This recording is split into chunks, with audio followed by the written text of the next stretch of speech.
If someone had told me 6 months ago that I'd be sitting alone at 2 a.m. in my workshop, the air thick with the scent of mahogany and regret, I would have called them crazy. But here I am, surrounded by curls of sawdust and silence, running my hands across the smooth grain of a table I've been building, trying to make sense of how everything in my life fell apart so quickly. My name is Jared Winslow, and until recently, I was married to Bianca. Technically, she never took my last name, kept Martinez for her professional image, but we were a team, or so I thought. For the past 8 years, we shared a home, dreams, plans for the future. She worked at Reinhardt and Rowe, one of those trendy downtown design firms where they charge you thousands just to rearrange your furniture and tell you, less is more. Me? I ran a modest woodworking business called Craftwise Builds. It started in our garage, and over time, it became something I was proud of. I didn't build yachts or designer kitchens, just solid, meaningful pieces. Cabinets, shelves, dinner tables, things built to last, even when people don't. Bianca always told people she admired my work. When her colleagues needed custom pieces, I gave them discounted rates. She'd say, "My husband's a real craftsman," and I'd feel proud, believing she saw me, really saw me. But now I realize maybe she just liked how useful I was to her image. Things started to shift about 3 weeks ago. She came home with this jittery excitement, the kind of buzz a person has when they're hiding something. She still had her black blazer on, the one she wears when she wants to look powerful, and blurted out, "There's a work dinner next Friday. I want you to come." It stunned me. In all our years together, she'd never invited me to any of her company events. She always said it was just boring work stuff, not worth my time. And to be honest, I never pushed. I figured I wouldn't fit in with her crowd anyway. But this time was different. She seemed eager. There was something in her tone, a kind of urgency that made me think it mattered. That maybe, finally, she wanted to include me. Maybe she was proud to introduce me to her world. "Really?" I asked, putting down my beer. "You want me there?" "Of course I do," she said, flashing the same smile that made me fall for her back in college, when we were both broke dreamers living off coffee and late-night ramen. "There'll be great food, wine.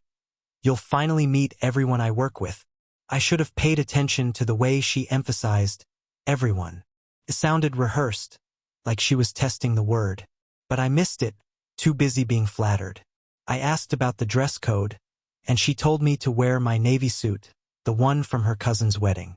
"You looked really handsome in it," she added, though she said it while distracted, already texting someone. That should have been the first red flag, how I was already an afterthought. Still, I wanted to believe this was a turning point. So I got my suit dry cleaned, bought a new tie, subtle, nothing loud. I even watched a few online videos about wine and design lingo just to keep up in conversation. I wanted to make a good impression, not just for me, but for her. Her job meant a lot to her. I thought maybe this was my chance to show her I could be a part of that world, too. The night before the dinner, I was in my shop finishing a jewelry box I'd been working on for our anniversary. Walnut with cherry accents, delicate and detailed. Bianca came down to say goodnight, pausing in the doorway like she had more to say. "You nervous about tomorrow?" I asked, focusing on the tiny hinges in my hands. "No," she replied, though her voice betrayed her. "Are you?" I looked up at her. She was in her old college t-shirt, her hair tied up messily. For a fleeting second, she looked like the woman I married. Simple, sincere, beautiful. Not the polished executive her office knew. "Should I be?" I asked. She hesitated before giving a forced smile. "No, everything's going to be fine." That was the second warning I ignored. By Friday evening, the anxiety was back in full swing. I felt like I was stepping into a world where I didn't belong, trying not to scuff the floors or say something wrong. But I showed up. I looked sharp. I had done my part. And then I saw it. The place card at my seat. Thick cardstock, embossed letters. "Clueless idiot trash." I froze. My heart dropped. I looked around to see if it was some sick mistake. But then I heard the laughter. Her boss, his smug voice carrying over the clinking of glasses. Her colleagues, stifling giggles, nudging each other. Bianca, laughing too. Then came the word. Beggar. Someone shouted it like it was the punchline of a joke. And they all laughed harder. I stood there, stunned. A grown man, humiliated in front of strangers, by the woman I loved. The woman I had supported for nearly a decade. The one I'd stayed up late for, built furniture for, celebrated, protected. And she stood there, smiling, not even flinching. I don't remember walking out. I just remember the pounding in my ears, the cold air hitting my face, and the sound of my own breathing as I tried to stay upright. But before I left, I turned to the company president, the same man who'd shaken my hand when I arrived. "I'm done," I told him, "cutting ties with all of this. My name's Jared Winslow, and I may not know the difference between eggshell and ivory, but I know when I'm not wanted." I walked out without looking back. And now here I am, just me, the soft hum of a desk lamp, and the whisper of a life I thought was mine. The marriage I built piece by piece now shattered. But the irony? I'm still building. This table beneath my hands? Is solid, real, honest. Unlike the lies I was fed. Unlike the woman who wore my ring and smiled while they called me trash. This table won't betray me. This workshop won't lie. And when the sun rises, I'll start over. Because this isn't the end. It's just the first cut. I spent most of that afternoon getting ready. Showered twice because the first round didn't cut through the sharp pine, scent clinging to me from the week's work. I shaved carefully around the scar on my jaw, a reminder from a mishap with a router 3 years ago, and tried to make my navy suit look presentable on someone who practically lived in flannel and steel-toed boots. Bianca had been upstairs for what felt like forever, prepping. When she finally descended the staircase, she took my breath away. That deep navy silk dress she wore fit her like it was made just for her. And her dark hair was twisted into this elegant updo that probably required more patience and precision than I'd ever apply to my own appearance. She looked like she was ready for a red carpet, and for a second, I just stood up from the couch in awe. "Wow, babe," I said, straightening my tie. "You look incredible." She paused, adjusting her dress at the hips, and without even meeting my eyes, gave a distracted, "Thanks." Not a warm thank you. Not a compliment in return. Just a plain, flat word. Like I told her her car tires were properly inflated. I should have caught the hint right there that something wasn't right. But I chalked it up to nerves. Work parties can be daunting, especially when you're chasing a promotion at a place as cutthroat as Reinhardt and Rowe. "You ready?" I asked, fishing the car keys from the bowl near the door. "I guess," she said without much energy. The drive to the venue took about 20 minutes. I tried to make small talk, keeping the atmosphere light. I mentioned a new project I'd taken on, installing custom cabinetry for a young couple just starting out. Normally she'd perk up at stories like that. They reminded her of when we were struggling newlyweds, counting pennies to make rent. But tonight, her response was a disinterested, "That's nice." I pivoted, asking how her latest design job was going. The hotel lobby downtown with all the tricky lighting elements she'd been obsessing over last week. "It's fine," she mumbled. No spark in her voice, no rant about the contractors or lighting specs like usual. Just 2 words. I gave it one more shot and brought up a documentary I'd seen on Japanese joinery, thinking maybe the craftsmanship angle would get her engaged. She usually loved anything that had to do with precision or form. But her answer was barely a murmur. A non-committal By the time we reached the restaurant, a swanky spot called the Meridian, the kind of place where valet parking probably came with a personality test, I was starting to feel like a chauffeur rather than a husband. She was sitting next to me, but it felt like she was a million miles away. "You doing okay?" I asked as I turned off the engine. "You've been kind of quiet tonight." There was a flicker across her face. A strange look that vanished too fast to name. Maybe guilt, maybe fear. But then she nodded and said, "I'm fine. Just want to make a good impression." That didn't add up. Bianca had never been one to get rattled about professional mingling. She was usually the star of the show, confident, warm, magnetic. Social settings were her stage. But before I could press her further, she was already out of the car, smoothing her dress and putting on a smile that didn't quite reach her eyes. I scrambled to catch up, fixing my tie as we walked up to the entrance. That's when I saw him. Just inside the glass doors stood Lennox Carter. His posture was casual, but the moment he spotted Bianca through the glass, his entire face lit up like someone had flipped a switch inside him. I'll admit it, he was a good-looking guy. Tall, polished, wearing a tailored suit like it was his second skin. That easygoing grin on his face probably worked wonders in the boardroom. But it wasn't his appearance that made my stomach twist. It was the way he looked at her. Like he knew her. Really knew her. Like she was someone he thought about when she wasn't around. As we stepped inside, he moved forward to greet us. His eyes gave her a once-over, slow and deliberate, like he was admiring a gallery piece. And then he spoke. "Bianca," he said, his voice coated in something too smooth, too personal. "You look absolutely amazing tonight." And that's when she smiled. A real, genuine smile. The first I'd seen from her all evening. "Thank you, Lennox," she said, practically glowing. "You're looking sharp yourself." That moment hit me hard. I didn't need every detail to see the bigger picture. Something had been brewing between them for a while. You can't fake that kind of chemistry. It was in the way their eyes met, the relaxed tone of their words, the comfort that comes from familiarity. Not just workplace familiarity. Intimate familiarity. I stood there, silent and invisible, until Lennox finally turned to me with a rehearsed expression. The kind of customer service smile you give someone you don't particularly care about. "You must be," he started, his voice courteous but distant. And right then, everything made sense in the worst way possible. "Jared," he said, offering his hand with a smile that didn't quite reach his eyes. "We've heard so much about you." "Yeah," I muttered internally as I shook his hand and felt him squeeze just a bit too firmly, like he was testing something. "I'm sure you have."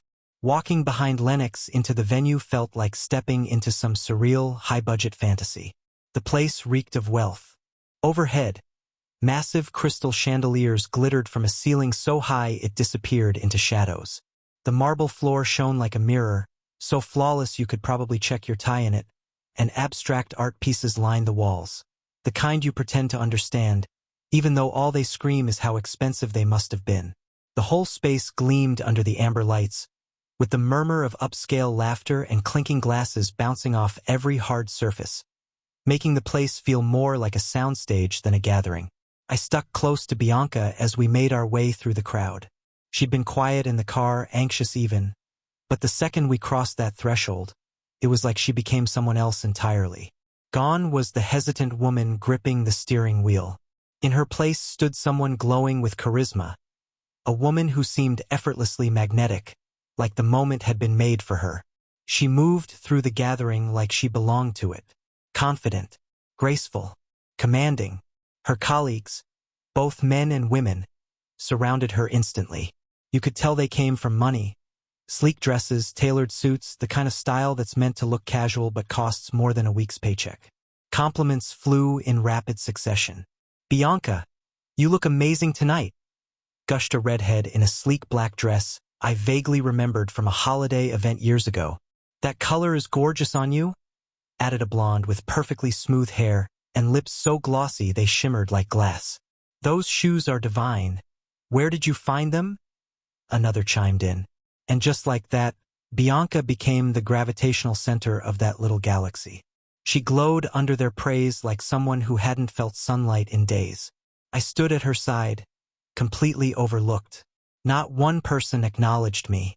No handshakes, no hellos, not even a nod. I tried to convince myself it was just temporary. Maybe they were caught up in their excitement and would loop me in eventually. But as more people joined and the circle of admirers widened, my hope drained. I was clearly irrelevant. A decorative accessory someone had brought along but didn't plan to actually use. Bianca didn't notice. Or worse, she noticed and didn't mind. She was fully immersed, talking strategy, laughing at references I didn't get, dropping names and terms like she was fluent in a language I didn't speak. She belonged to that world. I was a stranger tagging along. Eventually someone, I think it was Lennox again, called for everyone to take their seats. The crowd began drifting toward a long table in the center of the room. It was laid out like something from a royal banquet. A crisp white tablecloth covered it from end to end, gold-rimmed plates glimmered beneath the overhead lights, and crystal goblets stood in place like they were waiting for orders. Each setting had a small, white name card, beautiful script curling across the surface in ornate lettering. It was the kind of detail that felt like overkill unless you had the money to spend on flourishes that didn't matter. People strolled around the table, laughing and scanning for their names. I trailed Bianca as she circled the area, looking for her card. When she finally found it, halfway down the table, she tapped it lightly with her finger, smiling. "Found me," she said, scanning the nearby spots. "You should be close by." I nodded and began searching the surrounding seats, expecting something like Jared Winslow or maybe a formal Mr. Winslow. But card after card held someone else's name. Then I saw one directly across from her, clearly placed to mirror her position. For a second, I thought I was looking at someone else's card. The script was beautiful, flowing, and professional. But the words, they didn't belong. I blinked and read it again. It wasn't a name. It was a label. Clueless idiot trash. I stood there, holding the card in my fingers, my mind trying to process what I was seeing. It didn't register at first. It was so absurd, so out of place, it felt like a joke I wasn't in on. Surely this was a mistake. A mix-up. Maybe someone had slipped in a prank card as a gag. But the calligraphy was just as ornate and expensive-looking as the rest. Someone had spent real time on it, carefully crafting those words like they were meant to be taken seriously. And all I could do was stand there, gripping that card like it might morph into something else if I stared hard enough. There was just no way at all, that someone could have done this on purpose. At least that's what I tried to tell myself in the first few seconds. But as I scanned the faces around the table, the mood started to shift in my mind. Conversations had thinned out to a murmur. People were glancing at me, then immediately looking away. Bianca was frozen next to her chair. The color drained from her face despite the flawless makeup she'd spent hours applying. Then the laughter started. It began behind me. A single short snort that turned into a chuckle, then quickly spiraled into full-blown, stomach-clutching hysteria. The sound filled the room like a wave crashing through a cathedral. It bounced off the shining marble floors, ricocheted off the sparkling chandeliers, and wrapped itself around me in a suffocating grip. The laughter grew until it became impossible to tell who started it and who joined in. Lennox was nearly collapsing from it, face red, one hand against his chest like he might die from the sheer pleasure. And then someone shouted it. Just one word. "Beggar!" I couldn't even tell who it was. The edges of my vision were starting to blur. But the laughter hit a new crescendo, peaking like it was the best punchline they'd ever heard. And Bianca, my wife, the woman I had loved, supported, and believed in, she wasn't shielding me. She wasn't even trying. She wasn't laughing outright, no. But she was giggling, trying to mask it with her hand, eyes wide in fake surprise, but that sparkle in her gaze. It was amusement. Genuine amusement. That's when the truth dropped. Heavy. Crushing.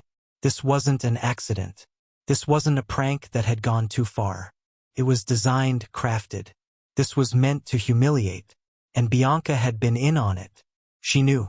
I stood there like a fool, the place card still in my hand. The label they'd given me.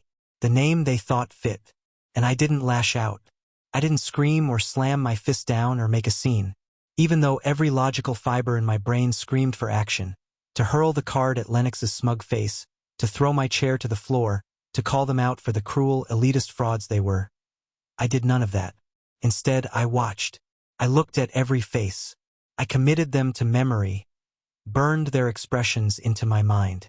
Because this moment, this exact moment, was going to live with me for a very long time. They thought they were clever. That they'd turned me into the joke. The evening's entertainment. And yet here I was, surrounded by their carefully arranged cruelty, seeing them all clearly for the first time. Lennox was doubled over still, his manicured hair in disarray. That redhead from earlier had her hand clamped over her mouth, shoulders trembling. The blonde one dabbed at the corners of her eyes with her napkin, trying to save her mascara. And then Bianca leaned in, close enough for me to catch the scent of her perfume and feel the warmth of her breath. "It's just a joke, Jared," she whispered, her voice barely audible. "Don't embarrass me." Those 4 words crushed me harder than anything else in the room. She wasn't mortified for me. She wasn't angry at her friends. She was only concerned with how I might react, how I might damage her image. That was it. I wasn't her partner. I wasn't someone she respected. I was a liability to be managed. And in that moment, something inside me didn't just snap. It wore out. It gave up, like a beam that had been quietly cracking for years and finally couldn't bear the pressure anymore. I didn't yell. I didn't storm out. I didn't give them the reaction they wanted. I slowly pulled my chair back, sat down with measured calm, and placed the card delicately on the table in front of me. I smoothed the napkin across my lap. Then I looked up, really looked at every single person around that table. Not with malice. Not with anger. Just quiet calculation. Let them see me. Let them sit in that silence they'd created. Because this wasn't the silence of tension anymore. It was the silence of confusion, of expectations crumbling. I was supposed to explode, and instead, I'd chosen stillness. Lennox was the first to crack. He tried to brush it off with a laugh, then said, "Come on, Jared, just having a bit of fun. You know us, we're creative types. We've got a sense of humor." I gave a small nod and reached for my glass. My voice was even, unshaken, clearly, very imaginative. Bianca was studying me now, uncertain. I could almost see the panic behind her eyes. She didn't know what I'd do next. Good. She shouldn't. Let her sit there in her expensive dress and squirm. Let her wonder. Because the man who had walked into that room earlier, he was gone. He'd walked in trying to impress her friends, trying to play along, make nice, blend in. But he died somewhere between the laughter and the whisper in his ear. The man who sat in his place was someone else. Someone who no longer gave a damn about fitting in. I picked up the place card again. Really looked at it. Someone had put effort into it. The script was elegant, the presentation flawless. "You know," I said, my voice raised just enough to carry, "this is actually well done. Really professional. I'm just wondering who the artist was." No one answered. No one claimed it. The silence stretched again. I smiled, placed the card gently next to my plate as if it were something meaningful, and said, "Whoever it was, real talent." And then I waited. The first course arrived with all the ceremony of a royal banquet. Plates with names I couldn't pronounce. Greens arranged like brushstrokes on porcelain canvases. The servers performed like dancers, careful, practiced. The attention shifted, if only slightly. But underneath all the new distractions, the tension still hummed. Because what none of them had expected, what none of them were prepared for, was that I wouldn't crumble. That I was just getting started. The room, or rather the neatly decorated table where I sat, labeled the clueless idiot trash, might as well have been the center of a silent circus. I ate with slow, deliberate precision, carefully selecting the correct fork from the overcomplicated silverware arrangement laid beside my plate.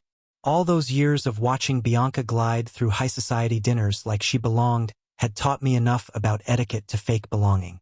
I didn't rush a single bite.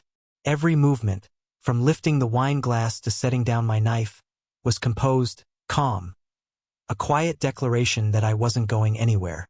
The conversations around me eventually resumed, but the energy had shifted. Now it felt staged, forced. Everyone seemed to be putting on a show, pretending the earlier stunt with my name card hadn't just happened. Still, I could feel their eyes sneaking glances at me whenever they thought I wasn't paying attention. Searching for a reaction, a crack, anything to confirm the expected fallout. Halfway through a main course, some kind of hyper-styled fish that looked like it had been plated with tweezers and probably had a sommelier-approved backstory, Lennox finally made his move. I had been expecting him to chime in sooner. He struck me as the kind of man who couldn't resist the sound of his own voice.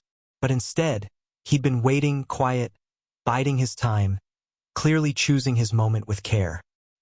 He leaned back in his chair, lazily swirling the wine in his glass.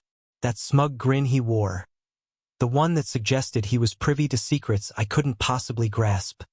Settled on his face like it lived there. The kind of expression that probably charmed investors and intimidated interns. But all it did to me was make me want to drag him down from whatever pedestal he thought he was standing on. "You know, Jared," he began, his voice smooth and confident.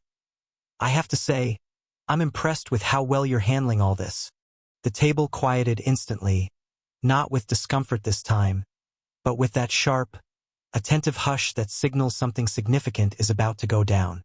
Even the servers seemed to hang back, instinctively avoiding the moment. "Am I?" I said, methodically slicing another piece of fish, my voice light but controlled. "And what exactly were you expecting?" He smiled wider. The trap was set, and he was settling in, thinking he'd already won. "Well," he mused, "most folks would have lost it after something like that. Made a scene, stormed out, yelled a bit. You're just sitting here, cool as anything. That's intriguing." I nodded as if I were genuinely considering his words. "You seem to know a lot about how people respond to public embarrassment." He gave a nonchalant shrug, one clearly rehearsed. "Comes with the territory. You meet enough personalities in this line of work, you start to notice patterns." "I'm sure it's helpful," I said, taking a sip of my wine, and it really was good, though I'd never admit it to him. Being able to anticipate behavior like that makes influencing people a lot easier, doesn't it? There was a subtle shift. His smile faltered, just a little, the tiniest flicker of tension around his eyes. Most people wouldn't catch it, but I wasn't most people. Influence sounds nicer than manipulation. "I'll give you that," I added casually. He tried to brush it off, still holding on to his role. "Manipulation's a bit harsh. I prefer to think of it as understanding human motivation. Knowing what moves people, what makes them tick." I leaned forward, mirroring his relaxed pose with one of my own. "So, when you had someone write that little insult on my place card, that was just you tapping into your deep understanding of what motivates me?" The room fell silent again, more charged this time. You could hear the low hum of jazz playing in the background, something I hadn't noticed until that moment. Lennox's expression cracked. Barely, but enough. His smile took a split second longer to recover than it should have. And everyone noticed. "Come on, Jared," he said, voice tighter now, veneer slipping. "We're all creatives here. We like to joke around. No need to take it so seriously." There it was. The classic deflection. Turn the blame back on me for not being a good sport. For not laughing at their little stunt. I slowly looked around the table, catching the eyes of everyone who had laughed earlier. Some were now intently focused on their food. Others watched like spectators at a slow-moving train wreck, unable to look away. Then my eyes found Bianca. She sat completely still, her hands clasped in her lap. Her face was the picture of calm, but I could see the truth in her posture. Stiff, braced for impact. She knew what was coming. "You know what, Lennox?" I said, my voice steady. "You're absolutely right. I need to lighten up." I raised my glass mocktail style. The move caught some of them off guard, and a few even raised their own glasses automatically before stopping halfway through, confused. "To artists," I said, loudly enough for the entire room to hear, "and their hilarious sense of humor." Lennox mirrored the gesture, but his smile looked strained now, like a mask beginning to melt under heat. And that's when I knew he'd lost the upper hand. The thing about people like Lennox is that they only function when they're in control. They rely on predictability, on people reacting how they're supposed to. But I wasn't playing that game. And Lennox Carter was just beginning to realize how much damage someone could do when they stopped following the rules. I might have looked like just a simple woodworker to them. Quiet, out of place, maybe even naive. But beneath the flannel shirt and calloused hands, something had changed. The rest of the dinner unfolded in a kind of strained silence, as if everyone was waiting for the sound of shattering glass or a scream. Dessert came, some overly extravagant chocolate sculpture that probably required blueprints and scaffolding to create. I ate it all, slowly, methodically, complimenting the craftsmanship loudly enough that a few nearby guests turned to look. Wine still flowed, the conversations tried to recover, but nothing felt quite right. There was a crack under the surface that hadn't been there before. Lennox worked the room like a seasoned magician trying to distract from a trick gone wrong. Smiling, joking, networking, but there was panic in the precision. His cool demeanor had slipped, just slightly, but enough for someone like me to notice. Bianca hadn't said a word to me since she whispered her warning not to make a scene. She threw herself into exaggerated chatter about future campaigns and market trends, but she kept flicking glances in my direction, trying to read my mood, maybe trying to predict what I'd do. Truth be told, I wasn't sure myself, but something had shifted inside me, and I couldn't unfeel it. It was like stepping into my shop and finding every tool moved. Nothing missing, nothing broken, just altered enough that everything familiar now felt foreign. What I did know, deep in my chest, was that I was finished playing along. Done pretending I didn't see what was in front of me. Finished being the quiet guy in the corner they could mock without consequence. The joke of the evening. Punchline. As people started yawning, checking phones, and murmuring about early mornings, I made my move. Not with rage, not with dramatic chaos, but with purpose. The kind of deliberate calm that comes before a clean, irreversible cut. I stood up, adjusted my tie, and made my way slowly around the table to where Vincent Maddox held court like a king at the end of the table. The president of Reinhardt and Rose. Silver-haired, sharp-suited, and commanding respect just by existing. He'd only met me once before, back when I had installed some custom woodwork during their office remodel. He'd complimented my detail then, said it was rare to find people who still gave a damn about doing things right. He looked up at me now with a polite smile, clearly trying to place me. "Jared, right?" he said, offering a handshake. "Good to see you again. Business going well?" "It is, thank you," I replied, giving him the kind of handshake my old man would have approved of. "Actually, that's what I wanted to talk to you about."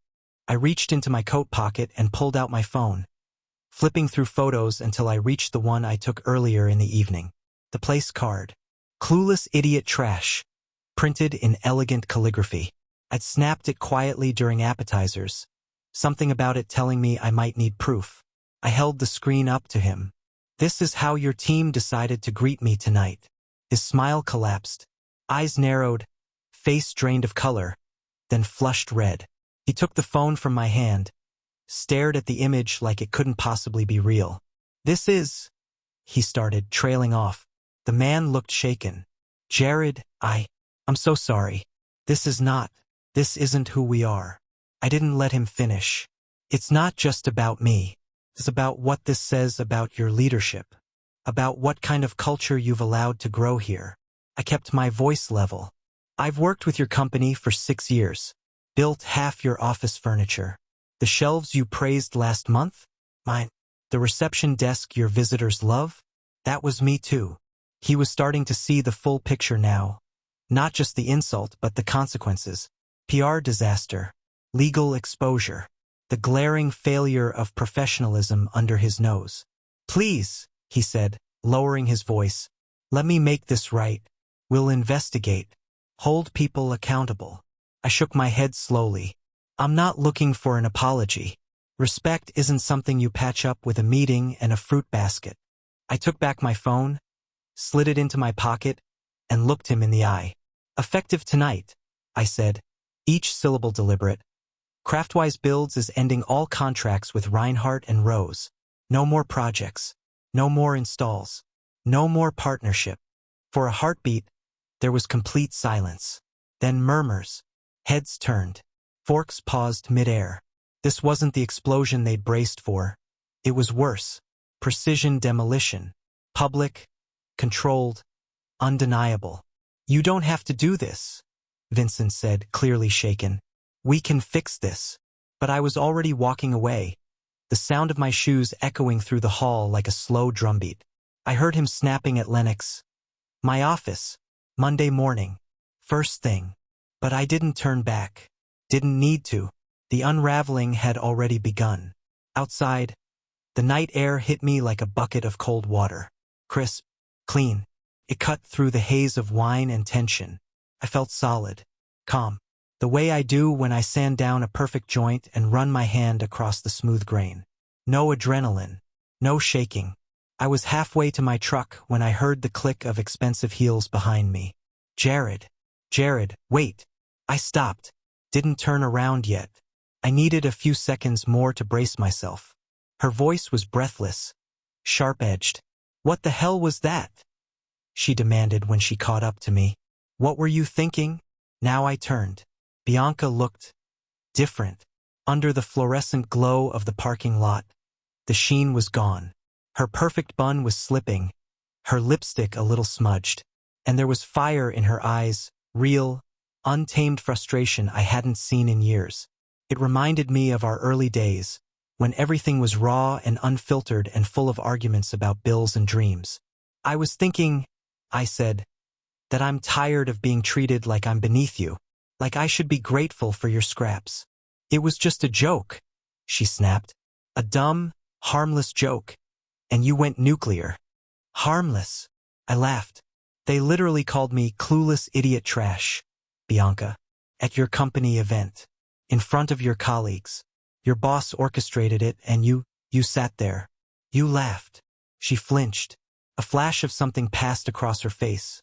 Regret, maybe, or guilt. We're not. I'm not. It's not like that, she stammered, and the way she said it confirmed what I already knew. I'd been blind. Not anymore. Her shoulders slumped as the fight drained out of her. Whatever protest she had withered in the shadow of the truth written plainly across her tear-streaked face. It's complicated, Jared, she said quietly, but my voice didn't shake. No, it's really not. I surprised even myself with how steady I sounded. You either respect your husband or you don't. You either defend him when he's being mocked by a room full of strangers, or you let it happen. That's not complicated. That's just character. Tears spilled freely now, thin trails of mascara carving lines down her cheeks. You don't understand what it's like at the firm, she whispered. The pressure, the office politics, the jockeying for position. I couldn't afford to make a scene. Not now. I'm so close to making senior partner. So your solution was to humiliate me instead? I asked, every word razor sharp. To sit there and watch while your colleagues turned me into a punchline? I didn't think it would go that far, she stammered. I thought you'd, I don't know, laugh it off. Say something clever. Turn it into a joke. Like you always do. You thought I'd swallow my pride? Play the fool for your benefit? That I'd just roll over like always? The silence that followed was loud and heavy, filled with the echoes of every small sacrifice we'd made over the years. Little compromises that had seemed harmless in the moment but had silently piled up, brick by brick, until now we stood beneath the weight of a crumbling structure we'd both helped build. She looked up at me, eyes bloodshot. Do you realize what you've done? Vincent's going to fire Lennox. Maybe others too. And when the fallout from this spreads. Good, I said without hesitation. Maybe they'll think twice next time before trying to publicly shame someone for sport. Her tone shifted. This isn't just about them, Jared. This is our life. Our future. Reinhardt and Rowe was our biggest client.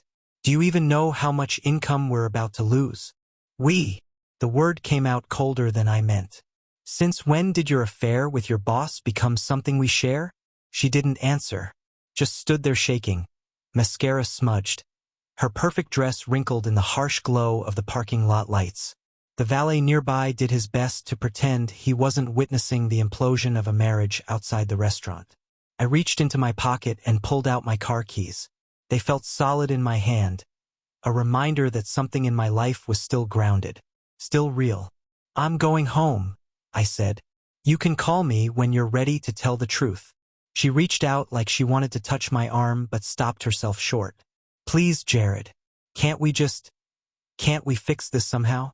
I looked at her for a long moment, standing there beneath the yellow parking lot lights, makeup ruined, image shattered, looking more like a stranger than the woman I once married. And for a moment, I felt the flicker of something. Maybe pity, maybe just old affection worn too thin to matter now. Some things can't be fixed, Bianca, I said. Some things are just broken. Then I got in my truck and drove off, leaving her behind. In the rearview mirror, I caught a final glimpse of her pulling out her phone, probably calling Lennox, trying to contain the firestorm. But as I drove through the empty streets, past darkened houses and quiet storefronts, a thought settled over me. A strange, unexpected sense of calm. I wasn't broken. Not anymore. For the first time in years, maybe for the first time in my entire marriage, I felt whole. Solid. The empire they built on belittling others was finally crumbling. And I, quiet, dependable, overlooked Jared, was the one holding the hammer. The following 3 days passed in a strange kind of stillness. I kept to my routine. Coffee at dawn, workshop by first light, wood shavings at my feet by 6 a.m. But the rhythm felt different now. The air tasted different. The world felt like it had shifted on its axis, just a few degrees. Bianca hadn't come home that night, or the next. No calls, no messages. Her absence crept into every corner of the house, like smoke after a fire, thin, clinging, sour. Nothing had changed, and yet everything had.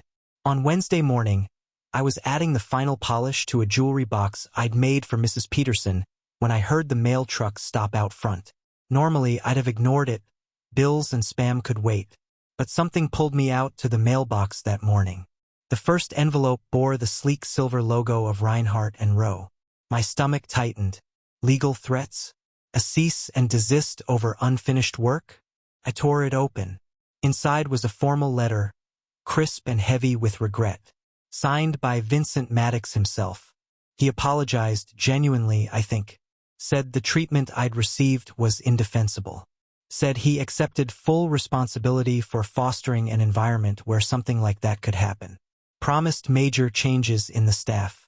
Said the firm would deeply regret losing my partnership. I read it twice, then carefully set it aside. The second letter was handwritten with small, tidy script and a return name I vaguely recognized, Delilah Morrison. A designer, if memory served. You probably don't remember me, it began. But I was at the dinner. 3 seats down. She explained how disgusted she was by the event. How she'd secretly recorded Lennox bragging about the prank before I even arrived. Apparently, he'd taken great pleasure in describing how humiliated I'd be, how Bianca would play along, how they'd all get a laugh. I've enclosed a copy of the audio, she wrote. I don't know what you'll do with it, but I thought you deserved the truth. And then, a twist I hadn't expected. She'd already shared the recording with others in the industry. Big names, important names. And Lennox Carter's reputation? It was already tanking. The third envelope was bulkier, businesslike. Came from a firm I'd never worked with before, Archer and Moore Studios. One of Reinhardt and Rowe's biggest competitors. They wanted me, not just a job, partnership, exclusive rights to all their custom woodwork, better money, creative freedom, credit in magazines, a deal I hadn't even dared to dream of, and it was sitting in my hands. I looked around my workshop, the quiet hum of tools, the scent of sawdust, the grain of cherrywood beneath my palms. Honest work. No games. No masks. For the first time in a long while, I felt like life had given me back something I didn't even realize I'd lost. My name, my pride, and a future I could build on my own terms. There was a handwritten note clipped to the folder, signed by someone named Patricia Archer. We've been following what happened, and your name's always been one we respected. It read, your work speaks for itself, but your integrity? That's what really sets you apart. We'd love the chance to collaborate. Call me if you're open to it. By Thursday, my phone hadn't stopped ringing.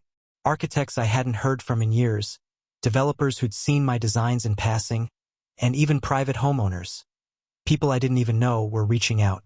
Apparently, the news of what went down at Reinhardt and Rowe was spreading like wildfire through the design and construction world.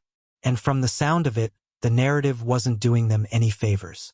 I heard about the way they treated you, said Tom Rodriguez, a contractor I'd worked with multiple times in the past. Hell, Jared, everyone's heard.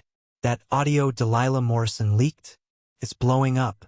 Lennox Carter's a punchline now. Nobody wants to touch him with a 10-foot pole. What recording? I asked, already half knowing the answer. You haven't heard it? Man, he's on tape laughing about it, saying how hilarious it was going to be to watch you squirm.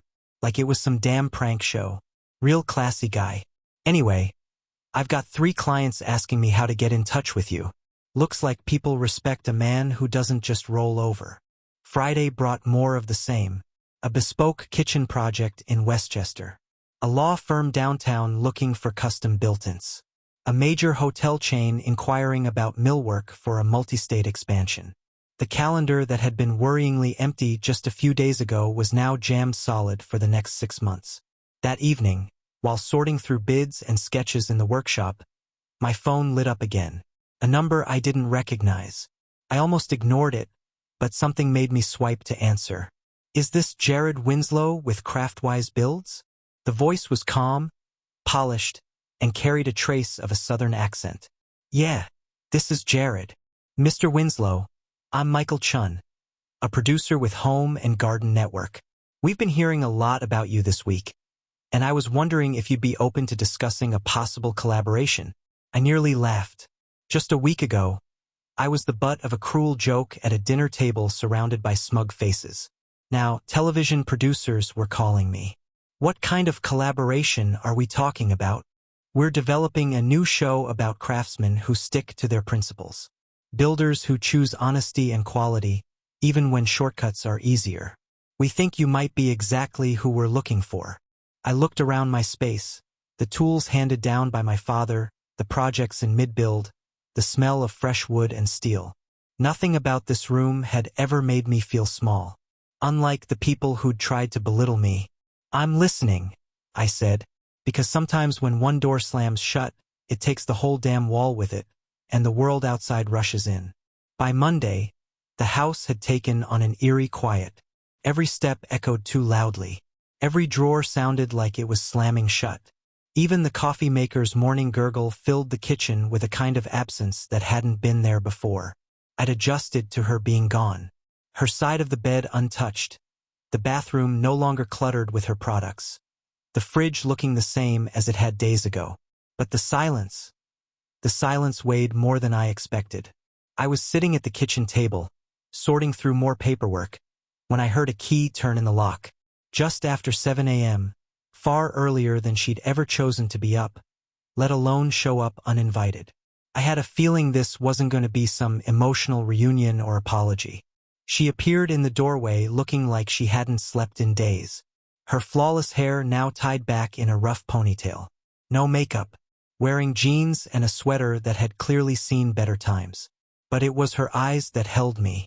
Red, sunken, as though she'd been crying for a week and had nothing left. We need to talk, she said. Her voice was soft. Too soft. I motioned to the chair across from me. The one she used to sit in every morning while reading the latest design blogs as I mapped out my day. She lowered herself into it slowly, like the weight of her world might break the furniture. For a while we just sat. No words, just the quiet hum of distance that used to be filled with routine and companionship. Vincent let me go, she said at last, her voice dull and mechanical. Well, officially it's a voluntary resignation pending ethical review. But we both know what that means. My career at Reinhardt and Rowe is done. I didn't say anything. What was there to say? That I was sorry? That I didn't expect it to go this far? Either would have been a lie, and we'd had enough of those. Lennox is gone too, she added, eyes fixed on her clasped hands. Vincent gave him a choice, resign quietly or be terminated for misconduct. He chose resignation, but the damage is done. That audio Delilah shared? It's everywhere now. Blogs, social media, trade outlets. His reputation is in pieces. She finally looked up, and in her face I saw something I'd never seen before. Not guilt, not even sadness. Confusion, like she was staring at the wreckage of a house and couldn't remember lighting the match. Why'd you do it? She asked, voice breaking. Why'd you have to take it that far? It was just a stupid joke, Jared. A cruel, thoughtless joke that went a little too far. But you turned it into something nuclear. You destroyed everything we had. I'd been sitting there pretending to read, But the truth was I was watching her. Really watching her. This woman I had loved for 8 years. The woman I'd stood by through job changes, family messes, and all the turbulence that came with trying to build a life with someone. She was only a few feet away, yet she felt miles apart. You still don't get it, do you? I asked quietly. This isn't about the joke, Bianca. This isn't about one dinner or one humiliating moment where your colleagues thought it would be funny to humiliate me. Then what is it about? She snapped, her voice flaring with a hint of the fire she used to have. That glimpse of the old Bianca, the one who didn't just roll over and accept things.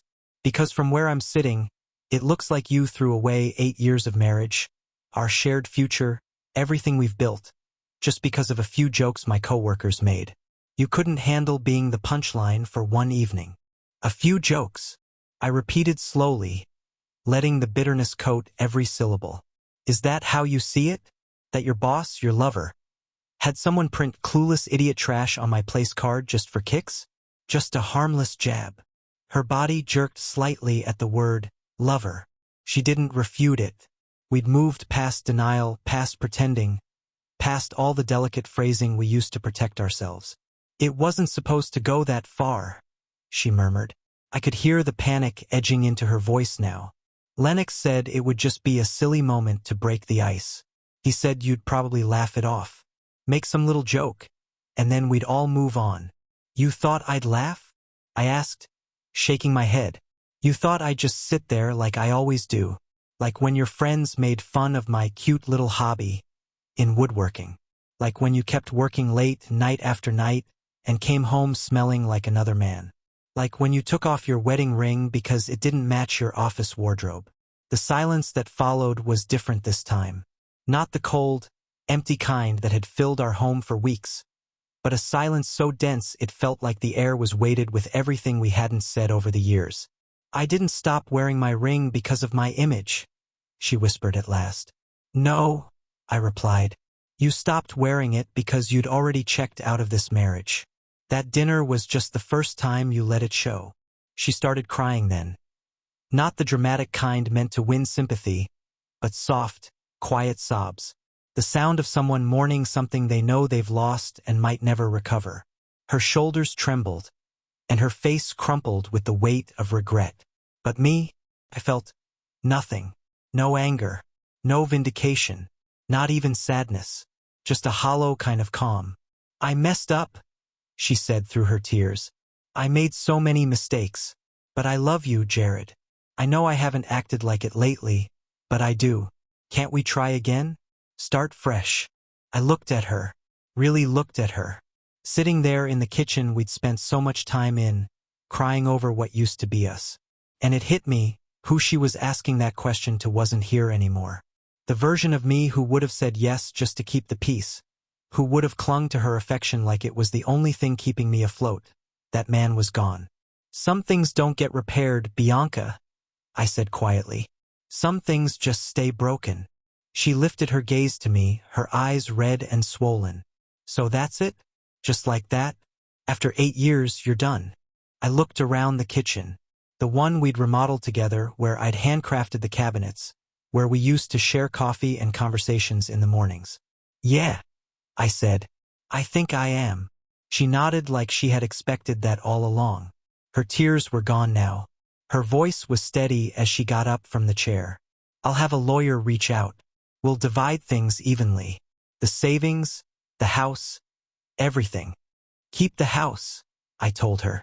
I never really liked it anyway, and I meant it. That open concept, catalog perfect house had never felt like mine. It was her dream home, her idea of success. Me? I was most at peace in my workshop, among the smell of sawdust and the honest noise of real work. She paused at the door, looked back one last time. For what it's worth, she said. I am sorry. About all of it. I know, I answered. But being sorry doesn't rebuild trust. Any more than glue can fix wood that's been split wide open by a chainsaw. Then she was gone, and the quiet settled over the house again. But this time it wasn't suffocating. It wasn't heavy. Felt like space to breathe. 3 months later, I was standing in the glass-walled executive boardroom of Archer and Moore Studios. Patricia Archer traced the edge of the mahogany conference table I just installed, her fingertips gliding over the surface as if she were reading the wood's story. Morning light filtered through the tall windows behind her, dancing across the grain and igniting the natural patterns with a soft, golden glow. Watching that light play across something I'd created reminded me exactly why I'd fallen in love with woodworking. Not for the applause or the paycheck, but for the quiet satisfaction of building something lasting, something real. "This is exceptional work, Jared," Patricia said, her tone full of a sincerity I'd rarely encountered during my time at Reinhardt and Rowe. "The joinery is seamless, and the way you've aligned the grain across the top, it's like this slab was always meant to be a table." I smiled, running my hand across the smooth surface. Hours of sanding and 3 layers of hand-rubbed finish had gone into achieving that glassy feel. "That's always the goal," I said. "Most people try to force the wood to fit. But if you really pay attention to its flow, to how each piece wants to join the next, it's almost like it assembles itself." "Well, the clients are going to be blown away," Patricia said, lifting her phone to capture a few pictures. "By the way, the Meridian Hotel Group saw your sample pieces and they're all in. Lobby furniture, the reception desk, premium suite millwork, the whole deal. They're ready to move forward." She paused, letting the gravity of what she'd just said settle. "It's a 6-figure contract. Probably the biggest project you've taken on yet." The irony wasn't lost on me. The Meridian Hotel Group owned the very restaurant where my marriage had publicly unraveled, over a seat assignment and a room full of sneering laughter. And now, that same name was offering me the kind of opportunity that could firmly establish Craftwise Builds in the upper tier of high-end commercial design. "What kind of timeline are they working with?" I asked, my mind already scanning through supply lists, labor estimates, and whether I'd need to bring in more hands. "They want to start next month," she replied. "Millwork installations scheduled for early fall. It's tight, but they specifically asked for you after seeing pictures of your past work. Seems your reputation is spreading." Her expression softened. "And not just your craftsmanship. They admire the way you handle yourself." That was her tactful reference to the Reinhardt and Rowe fallout. Word had gotten around, the story of the woodworker who walked away from a high-paying partnership rather than tolerate being demeaned. Somehow, what could have buried me had instead opened doors I never imagined. It brought me clients who valued integrity just as much as technique, and it had turned Craftwise from a one-man side hustle into a growing business with real momentum. My phone buzzed. A message from Tom Rodriguez, one of the first people to reach out after the infamous dinner. "Saw the article in Architectural Digest. You're famous now, buddy. Well deserved." I blinked. "What article?" I asked Patricia, showing her the message. Grinning, she retrieved her tablet and started scrolling. "I was going to tell you after we wrapped up the hotel stuff. Here." She turned the screen toward me. The headline read, "Integrity in the Age of Appearances. How one woodworker's stand for respect is changing the industry." A full-page photo of me in my workshop anchored the piece. Tools on the wall, sawdust on the floor, the same place I'd spent countless hours quietly building a new life. The article detailed the Reinhardt and Rowe incident, but without any of the tabloid drama. Instead, it focused on broader themes: respect, professionalism, and the fading art of true craftsmanship in a world distracted by trends. "They even interviewed Vincent Maddox," Patricia said, tapping on the screen to highlight a quote. "He called you the conscience the industry didn't know it needed." I stared at the photo, the headline, the byline. Not because I wanted the fame, far from it, but because somehow walking away from a room full of powerful people who saw me as nothing more than background noise had led me here. Not to revenge, but to something better, something solid, something I built with my own hands. Halfway down the page, I saw it, his words in print. He'd called losing our partnership one of the biggest professional regrets of my career, and said the company had introduced new policies to ensure nothing like that would happen again. I kept scrolling and found another quote, this one from Delilah Morrison. She'd apparently left Reinhardt and Rowe not long after the dinner debacle and launched her own design consultancy. Jared Winslow reminded us that professionalism doesn't mean being a pushover, she'd said. His decision to walk away from a toxic environment, even though it cost him personally, had apparently struck a chord with many in the field. According to the article, others had begun sharing similar experiences, opening what one expert referred to as a long overdue reckoning in design industry culture. "There's more," Patricia said, turning the tablet toward me again. Another section popped into view, photos of my work, set to appear in next month's issue. The jewelry box I'd crafted for our anniversary, custom cabinetry from various home projects, even the rough concept drawings for the hotel redesign. And then came the kicker: my work would be the cover story. I stared at the screen, stunned. A year ago, I would have considered it a win just to get a small mention in Reinhardt and Rose's marketing blurbs. Now, I was apparently being held up as a symbol of craftsmanship with a conscience. Patricia watched me carefully. "So?" she asked. "How does it feel to be the face of a movement trying to bring dignity back to skilled trades?" I didn't answer right away. Instead, I glanced around the conference room. My conference room. At the table I'd made myself with my tools and time and sweat. At the team around me. People who respected me, who understood the value in what I did. I looked not just at where I was, but how far I'd come. "Honestly," I said, "it feels like I finally made it home." Just then, my phone buzzed. An unknown number. I hovered for a moment, tempted to send it to voicemail, but something told me to pick up. "Jared Winslow," I answered. "Mr. Winslow, this is Sarah Chun from the Home and Garden Network. I believe my brother Michael reached out to you a few months ago about a television concept." I remembered. A producer had called about a possible show focused on artisans who put integrity ahead of chasing profit. I'd shown interest, but the idea had gone quiet after our initial talk. "Yes, I remember. We've been following your story," she continued, "and we'd love to proceed with the show. We're planning a 13-episode first season centered around your philosophy and your custom woodworking process. Are you still open to the idea?" I looked at Patricia. Her face lit up like she'd just hit a jackpot. And in that moment, I thought about how far I'd come since that night at the Meridian. The night they'd mocked me, written me off as some clueless nobody who didn't belong at their table. "Let's talk," I said. "Because every once in a while, when you stand firm and demand the respect you deserve, people pay attention.